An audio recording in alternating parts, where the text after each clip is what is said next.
बच्चों, कैसे हैं आप लोग? पढ़ाई कर रहे हैं? पढ़ते रहिए। आइए टॉपिक पे चलते हैं हम। Company law. सब्जेक्ट हमारा क्या है? Company law. यह कंपनी लॉ भी कम सेकेंड ईयर में पढ़ाया जाता है और इंटरमीडिएट में भी पढ़ाया जाता है। कुछ पार्ट है उसका, ठीक है। कंपनी लॉ में आज का टॉपिक रहेगा पार्षद अंतर नियम। क्या टॉपिक रहेगा? पार्षद अंतर नियम। इसको अंग्रेजी में कहा जाता है आर्टिकल्स ऑफ एसोसिएशन। कल के लेक्चर में था मेमोरेंडम ऑफ एसोसिएशन और आज के लेक्चर में है आर्टिकल ऑफ एसोसिएशन। जब किसी कंपनी का रजिस्ट्रेशन होता है, ध्यान दीजिएगा, जब किसी कंपनी का रजिस्ट्रेशन होता है तो उस समय कंपनी की तीन महत्वपूर्ण पुस्तकें, तीनों में सबसे ज्यादा महत्वपूर्ण है पार्षद सीमा नियम। तीन महत्वपूर्ण पुस्तकें, पार्षद सीमा नियम, पार्षद अंतर नियम और प्रविवरण को रजिस्ट्रार के यहाँ फाइल करना होता है, दाखिल करना होता है, ठीक है। जिसमें पार्षद सीमा नियम के बारे में मैं कल बता दिया, आज पार्षद अंतर नियम है, ठीक है। पार्षद अंतर नियम क्या होता है, इसके बारे में जानेंगे कि यह कंपनी का दूसरा महत्वपूर्ण प्रलेख होता है। ये क्या होता है? यह कंपनी का दूसरा महत्वपूर्ण प्रलेख होता है, ठीक है, दूसरा डॉक्यूमेंट होता है। यह दूसरा जो महत्वपूर्ण प्रलेख है इसे सहायक प्रलेख कहा जाता है। प्रश्न यह है कि यह पार्षद अंतर नियम में किन बातों का उल्लेख रहता है। यह पार्षद अंतर नियम है, नाम ही या अंतर नियम।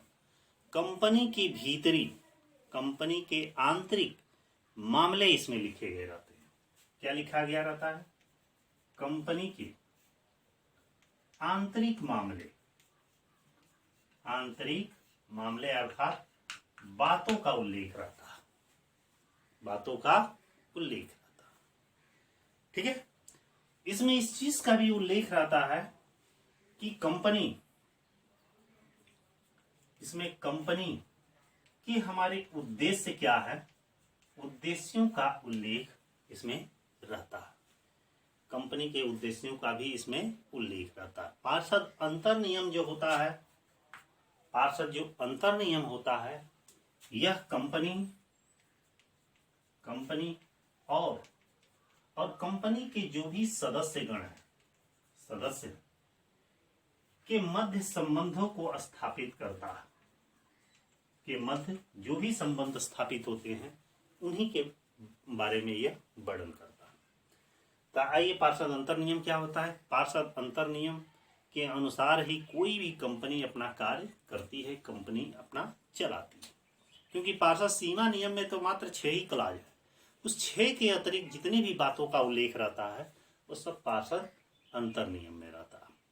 मुख्य बातें आपको लिख दी है। यह कंपनी का दूसरा महत्वपूर्ण प्रलेख या सहायक प्रलेख है। दूसरा है कि कंपनी के आंतरिक मामलों से संबंधित इसमें बातों का उल्लेख रहता है। यह कंपनी किस प्रकार चलाई जाएगी, कैसे चलाई जाएगी, किस ढंग से चलाई जाएगी, उसकी क्या ऑब्जेक्ट उद्देश्य होंगे, उन बातों का उल्लेख रहता है। और ये कंपनी और सदस्यों के मध्य संबंधों को स्पष्ट करता है, ठीक है। तो ये तो हुआ आपका पार्षद अंतर नियम। एक और टॉपिक पे हम चलते हैं इसी के साथ। यदि निजी कंपनी, ध्यान दीजिएगा, यहीं पे यदि निजी कंपनी एक होती है तो उसके लिए पार्षद अंतर नियम ये अनिवार्य होता है। क्या होता है? अनिवार्य होता है। लेकिन वहीं पे एक सार्वजनिक कंपनी,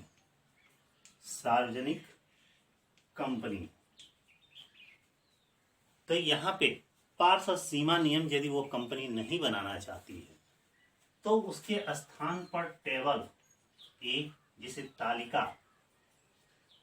और भी कहा जाता है उपस्थित कर देगी तो रजिस्ट्रार के यहाँ तो रजिस्ट्रेशन हो जाएगा। कहने का मतलब है जब कंपनी का रजिस्ट्रेशन होता है तो एक सार्वजनिक कंपनी यदि पार्षद अंतर नियम तैयार नहीं है तो टेबल ए तालिका ए भी उपस्थित उसकी जगह पे कर सकती है, लेकिन यदि एक निजी कंपनी है तो उसे पार्षद अंतर नियम प्रस्तुत करना अनिवार्य होता है।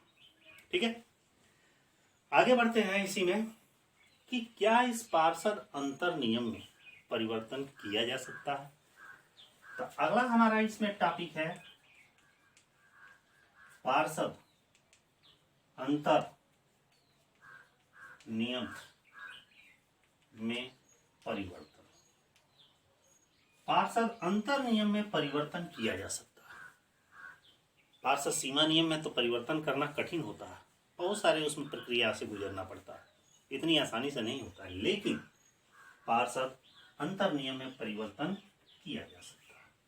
वो कैसे किया जा सकता है? बस एक विशेष प्रस्ताव पारित करके, यदि कंपनी विशेष प्रस्ताव पारित करके उसमें किसी भी प्रकार का संशोधन कर सकती है।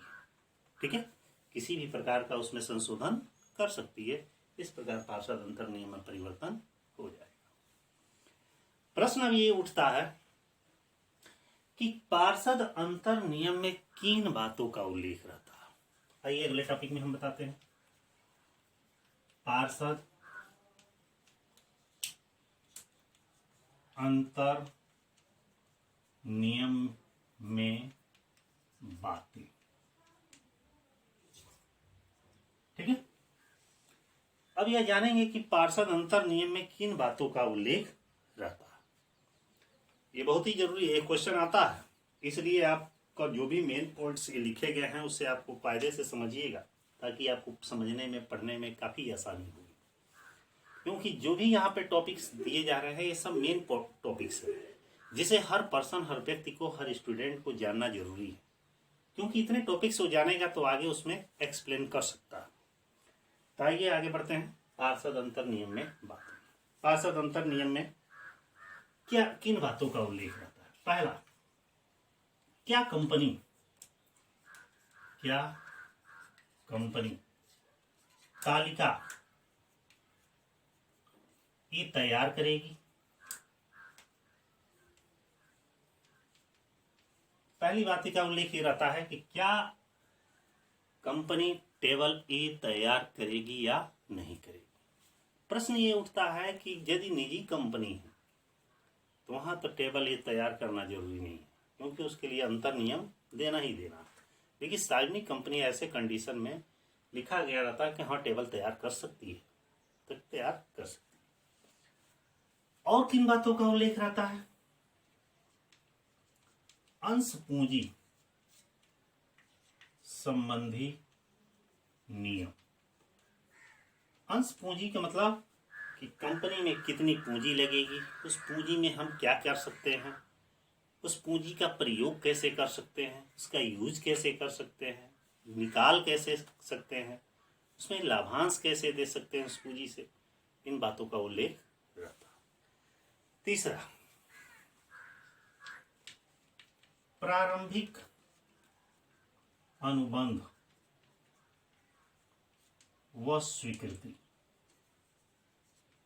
प्रारंभिक अनुबंध व स्वीकृति का मतलब है कि स्टार्टिंग में जब कंपनी का निर्माण होता है तो वहां पे उसके क्या एग्रीमेंट्स हुए हैं और उस पर क्या एक्सेप्टेंस मिला है, मतलब क्या उसमें कॉन्ट्रैक्ट हुआ है, समझौता हुआ, अनुबंध हुआ, और उस पर हमें स्वीकृति किस प्रकार मिली, कैसे मिली है, कहाँ तक मिली है, इस बात का भी उसमें उल्लेख रहता है।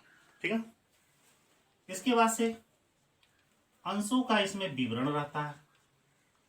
अंशों का विवरण का मतलब है कि क्या कंपनी शेयरों को अपने जारी कर सकती है, अंशों को जारी करेगी कि नहीं करेगी, करेगी तो आवेदन पे कैसे मांगेगी, आवंटन पर कैसे मांगेगी, याचनाएं कैसे मांगेगी, यदि याचना कोई अंशधारी नहीं दे रहा है तो उसे जब्त करने की प्रक्रिया क्या होगी, फिर उसे पुनः निर्गमन की क्या प्रक्रिया होगी, इस सारी बातों का उल्लेख इसी में रहता है।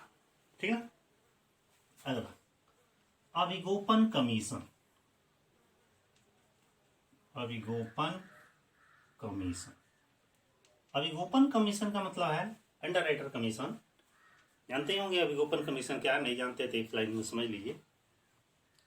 अभिगोपक जो होता है एक पर्सन होता है जो कंपनी को इस बात की गारंटी देता है कि उसके सारे शेयरों को वो बिकवा देगा। मतलब हम आप कोई भी आदमी, एक ऐसा पर्सन जो कंपनी को इस बात की गारंटी देता है कि उसके सारे शेयर भिजवा देगा, लेकिन किसी कारणवश शेयर यदि नहीं बिक पाए, कुछ अधूरे रह गए, बच गए, ऐसे कंडीशन में इस बात की भी गारंटी देता है कि वह स्वयं खरीद लेगा। इस कार्य को करने के लिए कंपनी उसको एक पारिश्रमिक देती है जिसे अभिगोपन कमीशन कहा जाता है, और जो यह कार्य करता है उसको अभिगोपक अंडरराइटर्स कहा जाता है। ठीक है, तो यह अभिगोपन कमीशन से संबंधित बातों का भी इसमें उल्लेख रहता है। और क्या रहता है? ऋण लेने की क्षमता। ऋण लेने की क्षमता, इस बात का भी उल्लेख रहता है कि कंपनी किस तरीके से ऋण ले सकती है, कितना ले सकती है, कैसे ले सकती है, उसकी क्या कैपेसिटी है, कहां से प्राप्त करेगी, कैसे पेमेंट करेगी, इस सारी बातों का उल्लेख पार्षद अंतर नियम में रहता है। ठीक है, अगला क्या रहता है? सभी सभाओं का आयोजन। इसमें इस बात का भी उल्लेख रहता है कि कंपनी कौन कौन सी सभा को आयोजित करेगी, जैसे वैधानिक सभा, वार्षिक सभा, साधारण सभा, ठीक ना, संचालकों की सभा, तमाम सभाएं होती हैं, सामान्य सभा। तो ये सभाएं कब कब होंगी, किस किस प्रकार से होंगी, कब आयोजित की जाएंगी, इन बातों का भी उल्लेख इसमें रहता है। ठीक ना, अगला सदस्यों के मताधिकार के नियम। सदस्यों के मताधिकार के नियम कि जो भी सदस्य मेंबर्स हैं अपना वोट कैसे देंगे, उसकी भी रूल रेगुलेशन बातें पार्षद अंतर नियम में होती।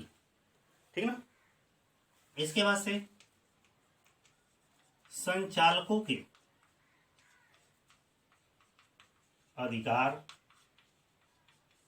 कर्तव्य का भी उल्लेख रहता है। जो भी कंपनी के डायरेक्टर्स हो गए हैं उनको क्या राइट्स है, क्या उनकी ड्यूटी है, ठीक है, इस बात का भी उल्लेख पार्षद अंतर नियम में रहता है। अगला हिसाब किताब की विधि।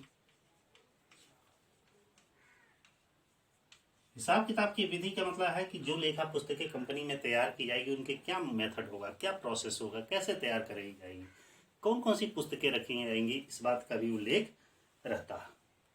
इसके बाद अंकेक्षक की नियुक्ति व पारिश्रमिक, मतलब इस बात का भी उल्लेख रहता है कि जब हिसाब किताब की पुस्तकें रखी जा रही हैं तो जो हमारे ऑडिटर्स है, ऑडिटर को उसकी जांच करने के लिए नियुक्त किया जाएगा कि नहीं किया जाएगा, किया जाएगा तो कैसे किया जाएगा, किस ढंग से किया जाएगा, कौन अंकेक्षक की नियुक्ति की कर सकता है, कब कर सकता है, और यदि कर दिया जा रहा है तो उसको पारिश्रमिक कौन देगा, कितना देगा, किस प्रकार किस ढंग से देगा, इस बात का भी उल्लेख पार्षद अंतर नियम में रहता है। ठीक है, इसके बाद से कंपनी समापन की विधि। समापन की विधि, इस बात का भी उल्लेख रहता है कि भविष्य में यदि कंपनी को बंद किया जा रहा है या किसी कारणवश बंद हो रही है तो बंद करने का मेथड हमारा क्या होगा, किस कंडीशन में उसे बंद किया जा सकता है, बंद करने के बाद से उसका पेमेंट कैसे किया जाएगा, और लास्ट में पंच निर्णय। पंच निर्णय, पंच निर्णय का मतलब है कि कंपनी में यदि कोई आपसी वाद विवाद हो जा रहा है तो उसका निपटारा हम कैसे करेंगे, उसका समाधान हम कैसे करेंगे, इस बात का भी उल्लेख रहता है। तो यह जरूरी है आपको जानना कि पार्षद अंतर नियम में किन बातों का उल्लेख रहता है, क्योंकि कल आप जाने थे कि पार्षद सीमा नियम में कौन कौन से 6 क्लाज होते हैं, बातें होती हैं, उसी तरह आज पार्षद अंतर नियम में आप जाने इसमें किन किन बातों का उल्लेख रहता है। आइए एक छोटे टॉपिक में और यहीं पे मैं बता दे रहा हूं इसको बिना मिटाए। मान लीजिए एक तरफ है पार्षद सीमा नियम। ये भी कभी कभी क्वेश्चन पूछता है, पार्षद सीमा नियम और पार्षद अंतर नियम। ये भी कभी पूछता है कि पार्षद सीमा नियम और अंतर नियम में क्या अंतर है। पार्षद सीमा नियम और पार्षद अंतर नियम में क्या अंतर है, ये भी थोड़ा सा जान लीजिए 2 लाइन में। पहला है, इसका अंतर है, यह प्रमुख प्रलेख होता है। ये क्या है? प्रमुख प्रलेख होता है। तो यह क्या होता है? यह सहायक प्रलेख होता है। सहायक प्रलेख होता है, क्योंकि कंपनी की मुख्य पुस्तिका कौन सी होती है? पार्षद सीमा नियम। और उसके बाद दूसरी मुख्य पुस्तिका कौन होती है? सहायक प्रलेख। ठीक है। अगला, पार्षद सीमा नियम है, यह कंपनी के बाह्य तथ्यों का उल्लेख रहता है, माने बाहरी मामलों का उल्लेख रहता है। तो अंतर नियम में क्या होता है? यह कंपनी की आंतरिक मामले इसमें लिखे गए रहते हैं। कंपनी के बाह्य बातों का उल्लेख रहता है। अंतर नियम में कंपनी कैसे चलाई जाएगी, किस ढंग से चलाई जाएगी, क्या व्यवस्था, क्या प्रक्रिया, क्या प्रोसेस है, इस बात का उल्लेख रहता है। तीसरा, रजिस्ट्रेशन के समय यह प्रलेख अनिवार्य है। रजिस्ट्रेशन के समय यह प्रलेख क्या होता है? एकदम अनिवार्य है। लेकिन रजिस्ट्रेशन के समय यह प्रलेख अनिवार्य नहीं है, इसकी जगह पे टेबल ई का भी प्रयोग हम कर सकते हैं। वहां पार्षद अंतर नियम देने की आवश्यकता नहीं होती। ठीक है। अगला, यह जो पार्षद सीमा नियम है, यह आपका company act 1956 revise company act 2030 के अकॉर्डिंग ये तैयार किया जाता है। लेकिन पार्षद अंतर नियम क्या है?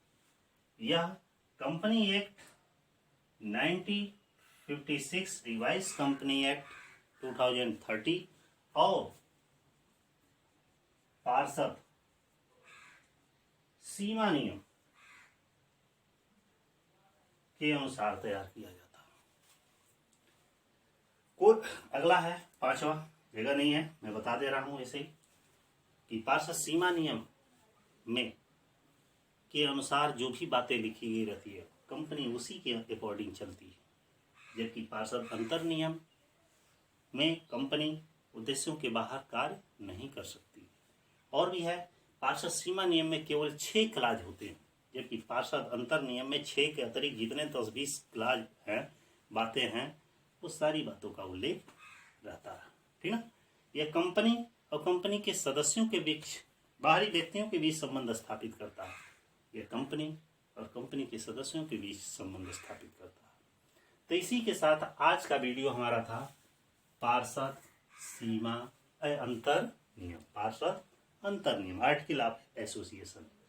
आप हमारे वीडियो में ऐसे ही एक एक टॉपिक पर डे पढ़ेंगे, जिसमें नए नए टॉपिक मिलेंगे। जो भी स्टूडेंट कंपनी लॉ पढ़ रहे हैं उनके लिए उपयोगी है। केवल इतने ही टॉपिक आप पढ़ लेंगे, जान लेंगे, तो पूरा वो समझिए क्वेश्चन तैयार हो जाएगा। यहाँ पे क्वेश्चन कई तरीके से भी आ सकता है कि पार्षद अंतर नियम क्या होता है, समझाइए, इसमें किन बातों का उल्लेख रहता है, ऐसे भी आ सकता है क्वेश्चन।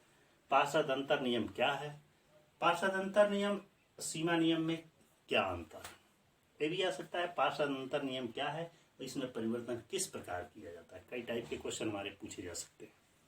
तो इसी के साथ आज का लेक्चर हमारा समाप्त होता है। आप हमारे चैनल पर इसी तरह बने रहिए, अपने फ्रेंडों को अधिक से अधिक शेयर करिए, हमारे वीडियो को लाइक करिए, ताकि हमें भी पता चले कि आप देख रहे हैं कि नहीं देख रहे हैं, क्योंकि आपका ही लाइक हमें वीडियो बनाने के लिए उत्साहित करता है। तो ठीक है, फिर अगले वीडियो में मिलते हैं।